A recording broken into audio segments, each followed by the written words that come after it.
les travaux, les échanges proprement dit durant ce sommet avec les monnaies numériques qui occupent de plus en plus de place dans le système financier.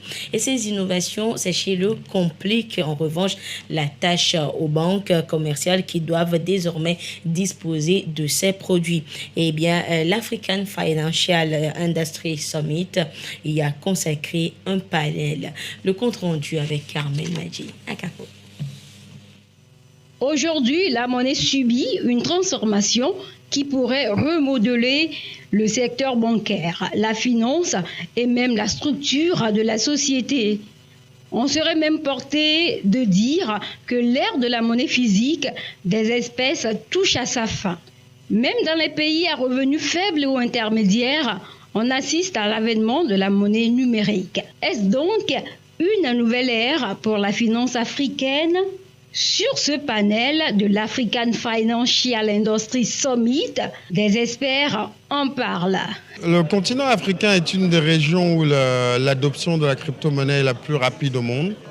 Le Nigeria, par exemple, est le deuxième pays au monde avec un des plus gros volumes de trading de Bitcoin, ou aussi avec le plus grand taux de recherche du mot-clé Bitcoin.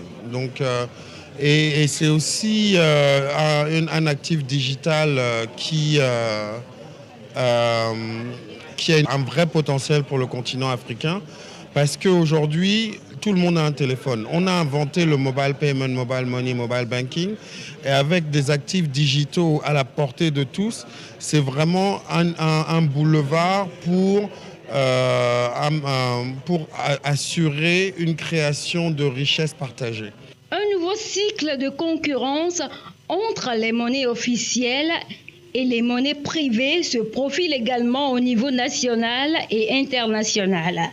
La prolifération des technologies numériques qui sous-tend cette transformation pourrait stimuler des innovations utiles et élargir l'accès aux services financiers de base, selon Sina Lawson, ministre de l'économie numérique et de la transformation digitale.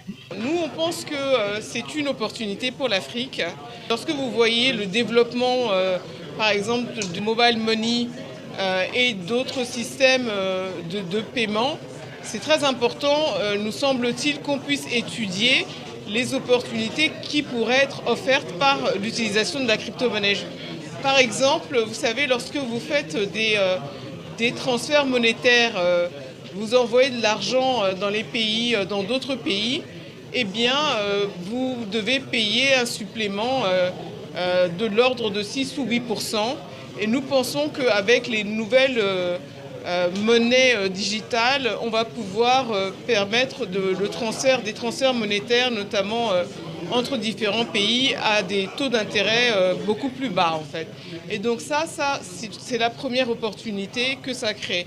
L'autre chose, c'est qu'on se dit que l'utilisation massive des crypto-monnaies va permettre d'améliorer l'inclusion financière des populations. Et ça, c'est aussi un sujet d'actualité sur le continent. Nous, ce qu'on a dit sur le panel, c'était qu'il était important de créer un cadre légal et réglementaire qui soit transparent, qui soit compréhensible par tous et qui puisse donc permettre une adoption beaucoup plus aisée. Les institutions financières traditionnelles, en particulier les banques commerciales, voient leur modèle opérationnel remis en cause. Les nouvelles technologies ouvrent la voie aux banques en ligne qui peuvent atteindre un plus grand nombre de clients. C'est le cas des crypto-monnaies. Les banques centrales émettent déjà des formes numériques de monnaie de banque centrale pour les paiements de détail, ce que l'on appelle les monnaies numériques de banque centrale MNBC.